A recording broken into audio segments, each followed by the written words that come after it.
Chapter 24, April 21st, Deep Gap, Virginia. Miles hiked today, 16.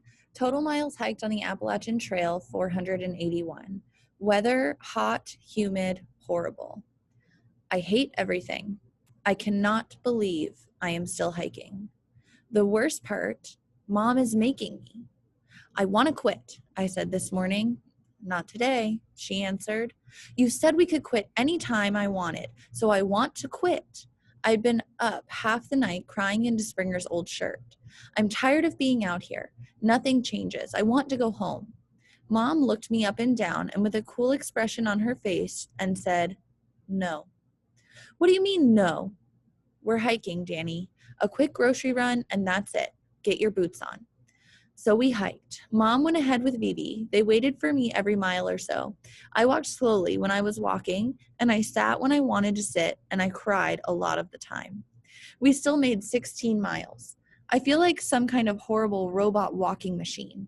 I couldn't believe what had happened in Damascus. The first thing was, Beagle didn't recognize me. I rushed up to him and threw my arms around him, and he went all stiff and pushed me away the way you would if some complete stranger tackled you in the street. Whoa, he said. Beagle, I said. Beagle, it's me. He looked at me hard.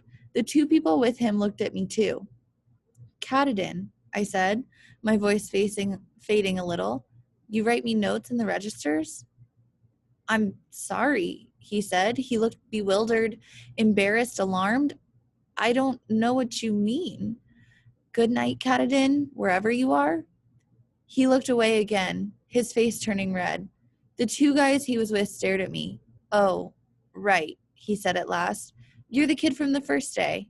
Sure, I remember, but I didn't think you were hiking anymore. Man, I would not have recognized you either if you hadn't have said something. You must have gotten taller, or what'd you do, cut your hair? I hadn't done anything to my hair. Beagle looked different too, skinnier and dirtier. But I had recognized him. You write me notes, I repeated. He shook his head. He was smiling, but that smile didn't seem directed at me, not in any personal way. Man, I just didn't recognize you, he said. I really never expected to see you again. I'm sorry. I could tell he expected me to say that's okay or no problem or something like that. Come meet my mom again, I said, and Vivi, come have dinner with us. He looked at his watch. We're kind of in a hurry. Well, okay. See you at the shelters then. He shook his head. We're headed for the bus station, he said. We're out of here. For how long? I asked. I felt like my feet had grown into the sidewalk, like I couldn't have moved if I'd tried. For good, he said. He sighed. See, all along, my favorite part of the trail has been the town stops. And this week I realized that I like being home better than I like hanging out in some strange trail town. This was an excellent idea.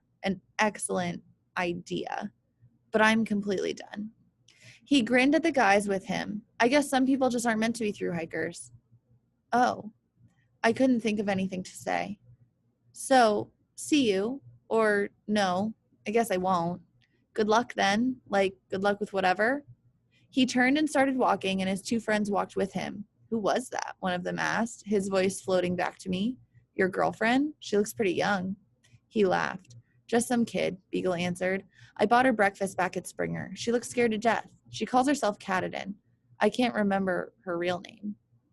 Like, good luck with whatever. She calls herself Katadin. I can't remember her real name. I was not scared to death. I was never scared to death. Beagle looked back over his shoulder. He gave me a half smile that might have been an apology. His buddy said, You wrote her notes? Beagle turned away and kept walking. He left me alone. That night, Mom and Vivi and I ended up going to a pizza place for dinner. I could not stop crying, and I begged Mom to take me home. Vivi and Mom kept looking at each other and nodding and ignoring my tears. When the waitress asked, Hey, is she okay? Vivi said, No, but she's getting there. Now it was 2 days later, and I was still on the trail, where I didn't want to be, while Beagle was home, wherever his home was. Mom and Vivi had stopped at Deep Gap and set up camp. And since they got there first, I had to stop too. I wished I could get away from them. If I couldn't go home, I wanted to be alone. Mom went for water. Vivi came and sat next to me. I had taken off my pack and gotten Springer's shirt out and was just sitting still, holding it. Vivi gave me a sympathetic look. Go ahead and cry, she said. I've been crying for 2 days, I wailed. I wiped my eyes. I just can't believe Beagle left, I said. I can't believe he's gone. Vivi didn't say anything. She handed me her water bottle and I took a gulp and wiped my eyes. Why did he just leave? I said. Tears kept coming like they were never going to stop. I looked up and saw Mom coming back, coming toward us. Why would he do that? I said. Why did he have to go and die?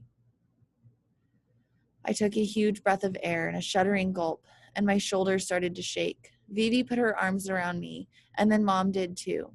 Shiny tear tracks ran down Mom's cheeks, and tears dripped from her chin. I don't know, Mom said. I just can't understand it either. I miss him, I said. He wasn't supposed to die. I know, honey, I know, she said. Vivi patted me. I'm sorry, I said to her. Blessed Almighty, Vivi drawled. I've been sad some too. Eventually night fell. The stars came out and the air smelled strong and sweet. We made dinner and ate it, but we didn't clean it up. We just sat quietly, and sometimes Mom and I cried. He really was not supposed to die, Mom said softly. Vivi shifted her weight and turned her head, listening. He had a life expectancy of about 20 years, Mom continued. He was only 13. Duchenne kids, always boys. It's genetic and linked that way. Start off seemingly normal, but their muscles get progressively weaker over time. They die when their hearts are too weak to pump blood, or their diaphragms too weak to let them breathe. Or both, I said. Mom nodded, or both. Springer was in good shape, and then he got pneumonia, I said. He was in the hospital, but he was doing well. We all thought he was fine. I went to see him after school, and I told him I'd bring him his homework so that he wouldn't get too far behind. I told him I loved him, but I didn't stay the night, Mom whispered. I found her hand in the darkness and squeezed it hard. I wasn't with him when he died. The nurses checked him throughout the night. At one check, he was asleep, and at the next, he was dead. And no one was with him when it happened. And so here we are, she said, taking a little walk, Katadin and I. She got up and picked up the supper pot. I thought Vivi was going to think we were completely nuts, but all she said was, There you are then. There you have it, Mom replied.